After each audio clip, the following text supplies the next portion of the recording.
there's a ghost following you. It's not a spirit, and it's not a memory. It's the version of you that was supposed to have it all figured out by now. You know this ghost. It shows up at 2 a.m. when the room is quiet. It shows up when you're looking at a LinkedIn update or a wedding announcement. It's that voice that whispers, "You're running out of time." Most people call this comparison. They call it low self-esteem, but those words are too small for the weight of what you're feeling. This is something deeper. It's the feeling that you missed a fundamental turn in the road, and now you're just wandering. But what if that wandering is actually the most productive thing you've ever done? We are the first generation in human history expected to compete with the entire world at once. 100 years ago, you only had to be as successful as your neighbor or your cousin. Now, your brain is forced to process the highlights of 8 billion people. Every time you unlock your phone, you are performing an unconscious social audit. You aren't just looking at photos, you are checking your status against a global average that doesn't actually exist. And when you don't see a match, your brain doesn't say, "Oh, I'm on a different path." It says, "I'm defective." You start to live your life in preparation mode. You stop buying the nice clothes because you haven't earned them yet. You stop dating because you're not where you should be. You are holding your breath, waiting for a life that feels valid enough to finally start living. In psychology, we call this temporal self-discrepancy. It's the painful gap between the current self and the ideal self on a timeline. But here's the part they don't tell you. Your brain handles this gap like a physical threat. When you feel behind, your amygdala, the brain's alarm system, stays in a state of low-grade panic. It thinks you are lost in the woods and separated from the tribe. This is why you feel so exhausted. Even when you haven't done anything today. Your nervous system is burning fuel trying to solve a problem that doesn't have a math-based solution.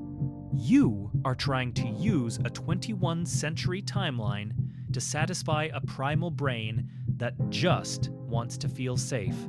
And there is a very specific reason why some of us take longer to start. It's called survival-driven delay. If your early life was spent navigating instability, emotional stress, or just trying to keep your head above water, your brain prioritized safety over achievement. You weren't falling behind, you were fortifying. Here is the uncomfortable truth. Speed is a poor metric for depth. Think about the most complex systems in nature. A weed can grow through a sidewalk in 3 days. An oak tree takes 30 years to even look like a tree. If you feel behind, it is often because you are building something more complex than the people you are comparing yourself to. You aren't just following a script, you are writing one. People who sprint early in life are often just following a pre-packaged map. They hit the milestones because the milestones were already laid out for them. But if you are a late bloomer, it's often because you refused to build a life on top of a foundation you didn't trust. Your delay isn't a lack of ambition. It's a high standard for alignment. You are unwilling to arrive at a destination that doesn't actually belong to you. We have been sold the lie that life is linear. Point A to point B. School, career, partner, house, retirement. But life is actually cyclical. You are not on a track, you are in a season. There are seasons for the harvest, where everything you touch turns to gold and everyone sees your success. But there are also seasons for the winter, where everything looks dead on the surface, but underneath, the soil is recovering. If you try to force a harvest in the middle of your winter, you won't get fruit, you'll just get burnout. The tightness in your chest isn't a sign that you're failing, it's a sign that you are trying to act out a season you aren't in yet. The most successful people aren't the ones who moved the fastest. They are the ones who developed the internal compass to know when to push and when to calibrate. They stopped asking, "How fast am I going?" and started asking, "Which way am I facing?" If you're looking at the clock and feeling the panic rise, I want you to remember this. You cannot be late to a life that only you can live. The ghost of who you were supposed to be doesn't exist. It's just a shadow cast by other people's lights. Turn off those lights for a moment. Look at the ground beneath your feet. You are exactly where your choices, your survival, and your integrity have brought you.